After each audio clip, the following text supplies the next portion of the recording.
Okay, everybody, let's take it from the top.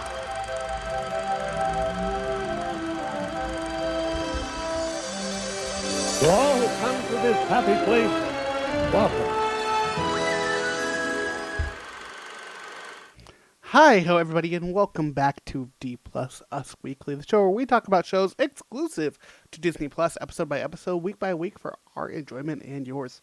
I'm one of your hosts, Griffin Tennell, Griffey D-Pad, and with me, as always, is the wonderful, the amazing Mr. Mitch George. How are you doing? Did you watch the intro this week, Griffin? I did watch the intro this week.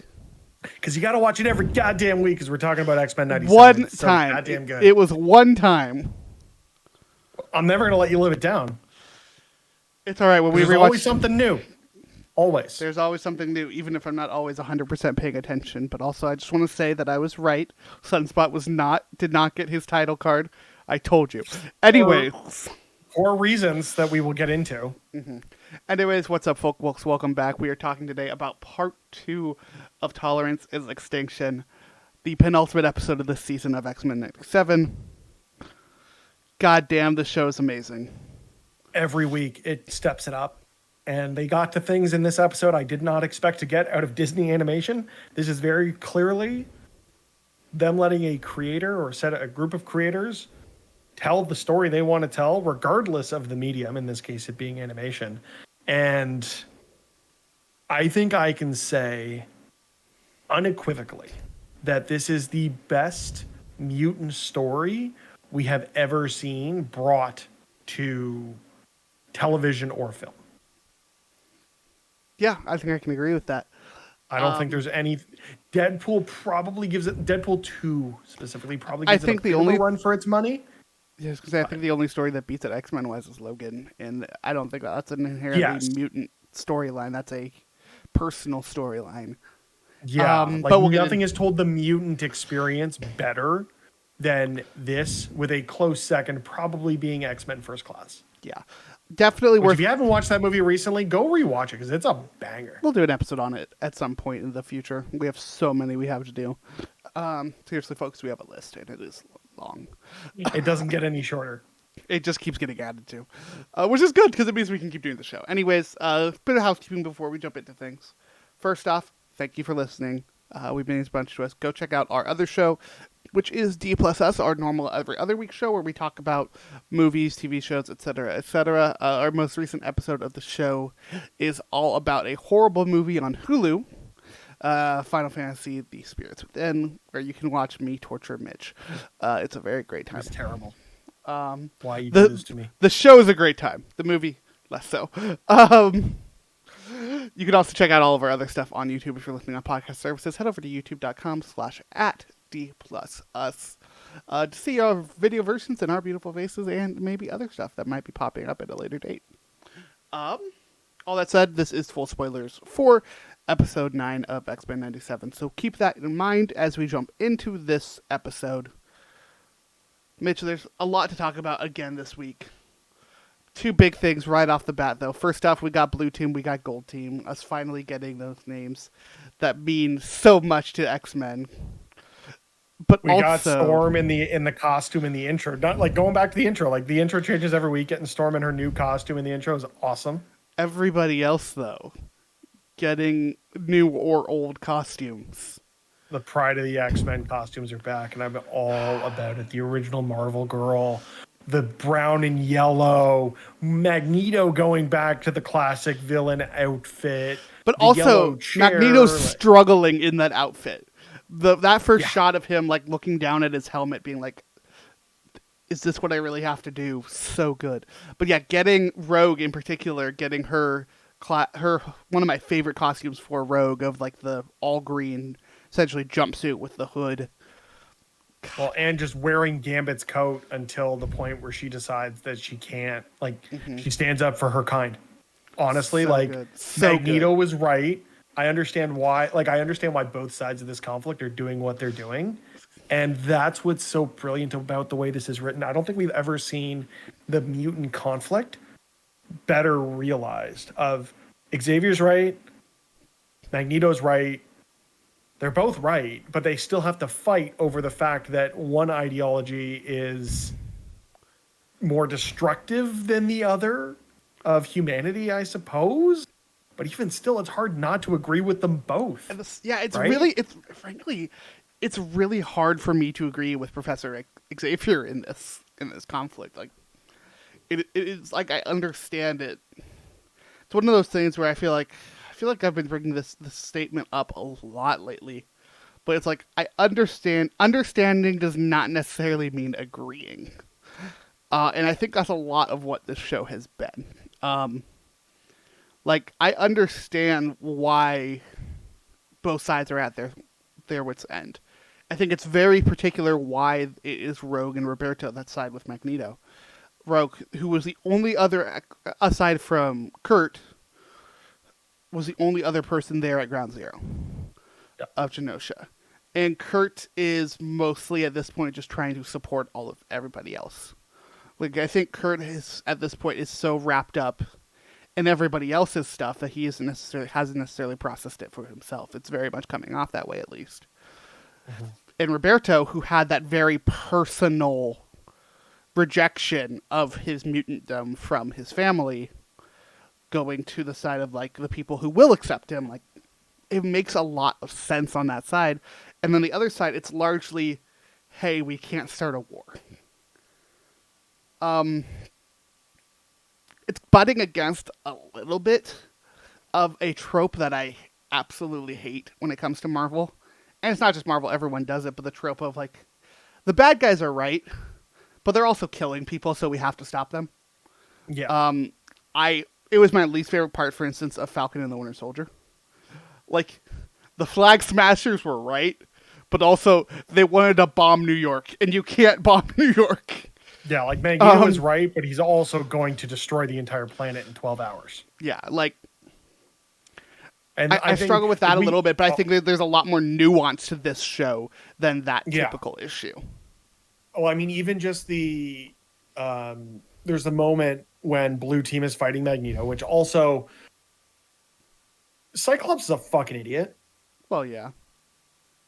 But I mean, who puts Wolverine on the team that's going to go fight the magnetic dude? I think we're getting a new story here, Mitch, that I'm very excited about. We're getting a very specific story, which makes sense given where we're going, and that Wolverine's adamantium skeleton is pulled out of his fucking body to end this episode. Fatal attractions. We're right there. It's happening. It's happening. There's an even more interesting storyline that can come from this, though, that I want to talk about, but we'll theorize at the end. Yeah, so much happening here. Bastion, his side of all of this. I want to go back to the costumes really quickly, though, for just a second. I think the bulk of these costumes are great. I love seeing Jean in the Marvel Girl costume. It's one of my favorites. Mm-hmm. Wolverine's really looks great. I will say, like, I did not like Psych. I did not like Cyclops. I like his. I like that. I like that Cyclops outfit. I love that Cable got his outfit. I didn't like Cable's either. I like Cable's more than the 90s X-Men Cable outfit because it did feel more comic accurate. See, I like the 90s one more. I love, like, all of just the stupid random bits of tech and we get the line, Griffin. We got the black leather line, which was... What did you expect? Black leather. Look, I get what it was, and it was funny, and I got it. But I do like those previous ones, for those two in particular, more. I'm with you. I think Jean and Wolverine's stand out as the highlights for me this episode. Like, if you look at my Marvel Snap collection, I had to, I'm sorry.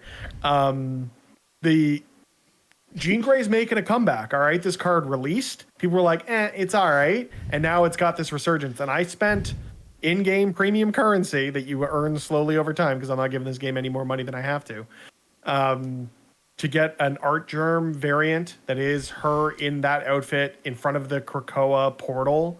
I'm just, I know it's so goddamn pretty. Here's the thing, Mitch. I know most of the art that shows up in that game because I've seen it in comic books. I mean, okay. Also, shout out, if you are a Marvel snapper like myself and can't put it down, if you do collect Twitch drops, so if you go to any Twitch channel that's linked and watch a Marvel Snap streamer for 6 hours, you can get in-game variants for Mr. Sinister and Bishop that are X-Men 97 variants. For free, just by watching someone on Twitch. So yeah, keep that in mind, folks. Cool. Yeah, I think... Do it. No, anyways, the costume stuff. I also want to shout out Morph's shoulder pads. I just want to shout out Morph being the fucking Hulk.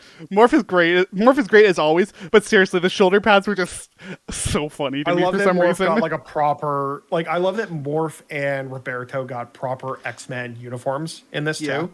Roberto's being the classic uniform, but just black Yeah. instead of blue. And yeah, I like Jubilee's look as well with the bodysuit rather than The clothes. vampire bodysuit. Yeah. Still keeping the I jacket don't think because we Jubilee get, I has to don't keep the think we're jacket. getting that story. I I can't also see them just doing shout that. out to Rogue wearing Gambit's jacket up until the point where she sides with Magneto, Mm-hmm. and then leaves that with Xavier. Like knowing what he lost in his team while he chose or was forced to, and then ultimately chose to stay away for as long as he did. Like the consequences of his actions continuing to weigh on himself and the team. In that moment, I think was really really great. I think there's Also, some we great have that whole symbolism, exchange though. between Xavier and Jean and Jean, Scott, which I yeah. thought was really well handled. Yeah, I got one more thing I want to talk about the costumes really quick because there is some really great symbolism in things for that. Particularly, there's parts in this that feel like a step back for the X-Men, with Xavier coming back, and I think that is intentional. I think that's very much part of the story. It is. So to have them have to take a step back and go back to these old uniforms, I think very much plays with that, and you can see that with like the people who side with Magneto or change things. They aren't going back to old uniforms; they are wearing new stuff with Rogue and Roberto. So it's really fun. I like that it's that the storyline of things keep moving forward even if you're not a part of it. All of that really well done. But yeah, that conversation at the top of like, okay, have this conversation. The world's ending, so hurry it up. From Jean. I also like. Is it just me, or does it feel like we're building to Onslaught? We're building to Onslaught. We are absolutely building to Onslaught. Good. I'm glad it's not just me thinking this. Like he's going to get to a point of no return, Xavier with Magneto, where he's going to have to that do is the where unthinkable, and that's next going to lead week's to episode Onslaught. will end. That is going to be the. It'll hint at Onslaught being the big bad of season 2. Yeah. It was really weird. It's really weird watching the show and being like, no, yeah, I don't agree with you, Xavier. Like, no, you're making drastic choices. That moment with Magneto where his mind comes off. He's like, oh, I see you finally found the need to do what is necessary, or the ability to do what is necessary. Finally took the step you had to. Yeah. It's like, let me show you really what I can do. And then just straight rips the adamantium out of Wolverine's body. Straight up body horror in this episode. And the fact that that's the cliffhanger that we end on is just like, it's beautiful storytelling. And I so wish they dropped both episodes at the same time, because I would have neglected the rest of my day to binge this whole thing from start to finish. Carmen's about 5 episodes behind. No, 6. So my plan is to binge them between now and next Wednesday. And I can't wait to just rewatch this show leading up to the finale. Yeah, I'm going to It's rewatch so the entire fucking good. show going in. I got nothing to do right now. I got time off. It's great. Okay. I do want to go back a little bit. Like, I'm glad that we got, like, I was surprised when we saw Jubilee in the opening, because I'm like, oh, well, how are they going to get Roberto and Jubilee away from the Prime Sentinels? Then I remembered, oh, yeah, everything shut down, including the collars, apparently. I mean, So, all yeah. technology stopped. Unless you're Forge and you're smart and you build an EMP into your leg. Yeah. One of An those EMP great blocker. one-liners as well of like, how'd you do that? I thought of it. I thought of it. Forge and Beast have the best relationship in this episode, apart from Aurora and Jean, where, oh man, Beast had some great one-liners here too when he's fighting the Sentinels. What's the sound of one hand clapping Big as he whack. smacks a Sentinel in the face? Yeah. Dude, that fight in general was so good. I love It settings was like that. with the score. Oh my So god, good, it's so beautiful. good. Like it's not Marvel, but like in the second Kingsman movie has a very similar atmosphere to it. And like I'm a sucker for any time that anyone does this because it is Nothing so cool. for me. Nothing for me will top the church fight scene in the first Kingsman. Oh, well, that yeah. is peak action storytelling, and I feel like this gets very close to that. Not necessarily the rhythm, because I do feel like the tempo of the Kingsman fight is very different than what we have here. Well, it's also very But much a I different think- style. Yeah, well, exactly. I think in terms of delivery, it delivers to that same level. Yeah, I think the fights in this one were especially great. I loved everything with Bastion, but I mean the fight wise, the highlight of this is Sinister. I was going to and say Gene. and Cable at the end. All of that of like the temptation of I can tell you when you switched. Only I can give that to you. It's such a great thing that I was frankly hoping they'd play with a little bit more. I get why not. You know, this show, for the sake of it only being 10 episodes, has to move at a breakneck speed. Which I think more often than not has played in its favor. Like, having that there was so good. The moment of, like, Cable, very much making it look like Cable is killing Jean. Which so interesting that they're going the path of Cable inheriting subconscious telekinetic abilities from Madeline. I ultimately think that the finale, so I do think that the finale doesn't include Jean in the intro, because I think what's going to happen is we get Phoenix. Interesting. I think that's where they're going to go with this and play up the Phoenix stuff again. Because what's more powerful than the most powerful telekinetic on the planet? The most powerful telekinetic on the planet possessed by a cosmic force that does unspeakable horrors. I could see them bringing the Phoenix back. I think anything is possible from there. I honestly think they could full on bring Madeline back. Like Madeline. I think they will. So there was an article out this week about how Disney's been very happy with the reception of X-Men 97. So much so they want season 2 to be a fast follow to season 1. Like they want it out as soon as possible, which probably means within the next calendar year, which makes me very happy. I also think you have to get Bo DeMaio back, or DeMaio, I'm not sure. DeMaio. Did you see the reference, by the way, to him? The diner? Yeah, okay. Yeah, that was great. Yeah, I'm really glad he got that. Yeah, they need to get him back. Because the way that he's been interacting with fans through this whole process, like his Twitter, is one of the first things I look at after I finish this episode. Any of these episodes. I think it was not necessarily a mistake, but I do think Marvel has to revisit their relationship with him as a creator, just in a similar vein to what happened where they were able to repair that relationship with James Gunn. I don't think you can make this show what it is without that creative voice in the room. Yeah, he has absolutely killed it with this. And selfishly, he gave us Gambit in a crop top, so he wins. But he also gave us like so much. I mean, he gave us he gave us Operation Zero Tolerance. I mean, I was mostly he's going to give us Onslaught. He's giving us X's Extinction. Yes, like, but Mitch, I have to remind everybody that Gambit was in a crop top because it was fantastic. Yeah, he's given us so much, and it's been a much more adult one, and I really do love it. I really hope we get to see more of his work. But yeah, there's a lot of behind the scenes stuff there that is honestly above our pay grade. $0. But if we could do some investigation, that might be some interesting stuff to find. We talked about a lot of things. I love them going back to Muir Island. I love the whole bringing back Astra and M. I love the fight being like it starts out in the sky against all these sentinels. Like, well, you know, he's using his technopathy to control them. That's how they can work. All right, great. Let's go fuck shit up with the weather. And then we get the line, or the two lines in this episode that caused me to tear up was make them mind the weather and make them weather your mind.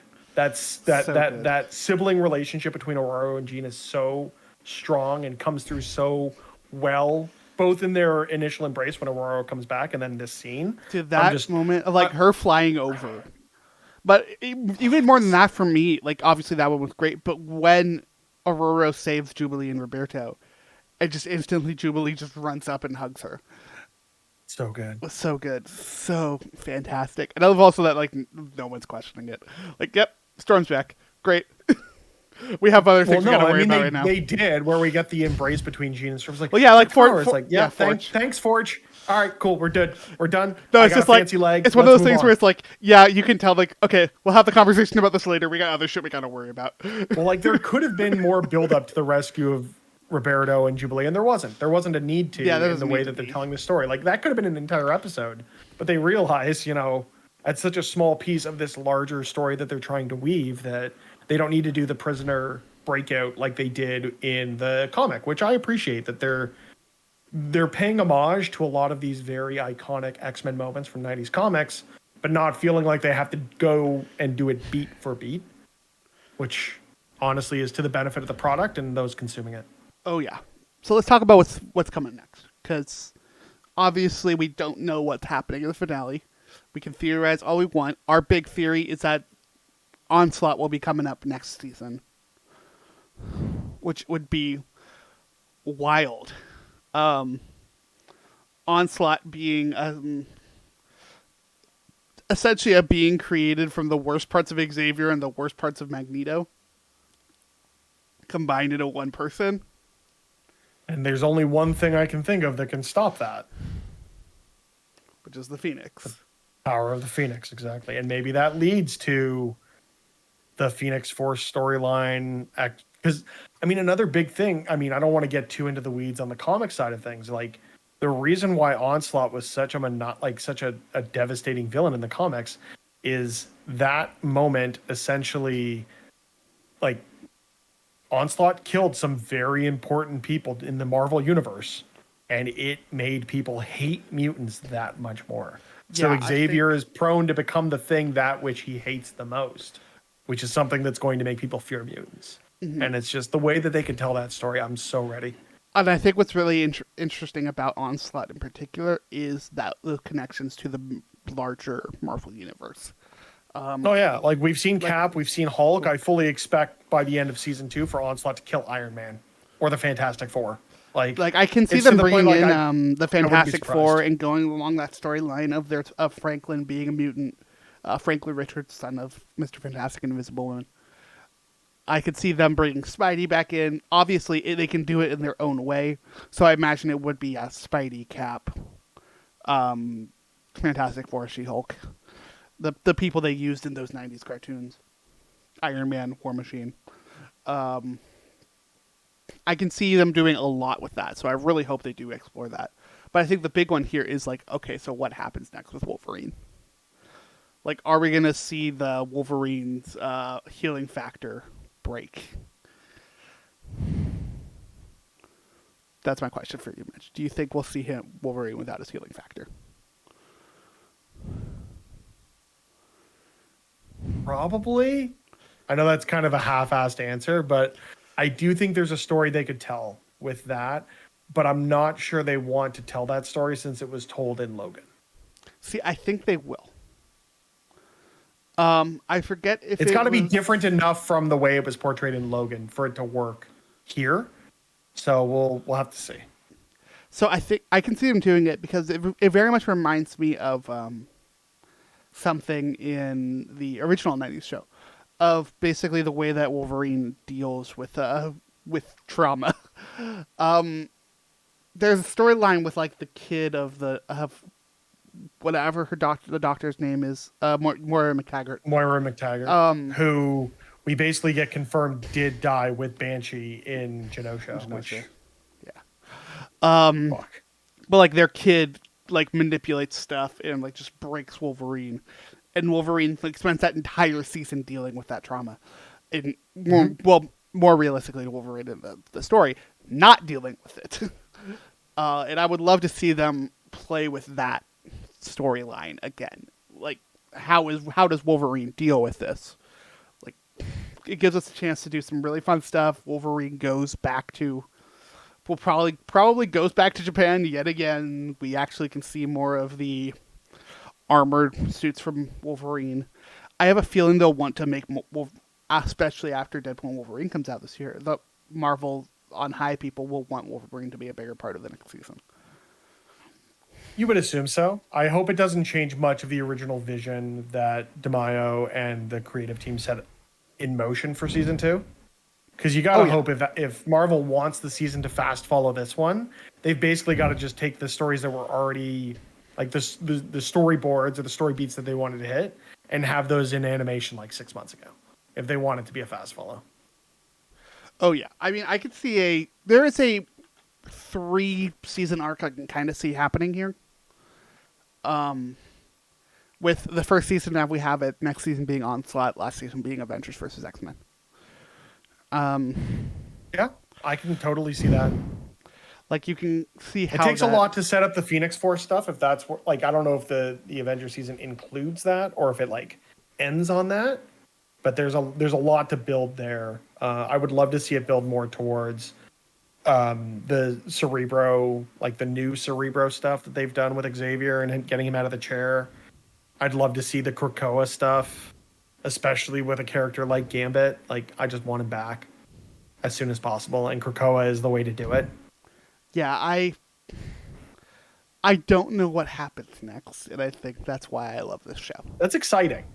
Like, we have an idea of where they're going to go with it, but we don't know how they're going to get there. And I think the getting there is the fun part. Mm-hmm. And we will find that out, Mitch, next week. That's right. I'm not ready, but also I need it. Of course, folks, we will react to the finale of this show next week when it drops. But, Mitch, if people want to keep up with us until then, where can people find us? Why do I feel like I'm actually going to stay up until 3 a.m. for the first time since the penultimate episode of The Falcon and Winter Soldier? And that was because I had insomnia to watch this thing as soon as it drops. Because I feel like I'm there.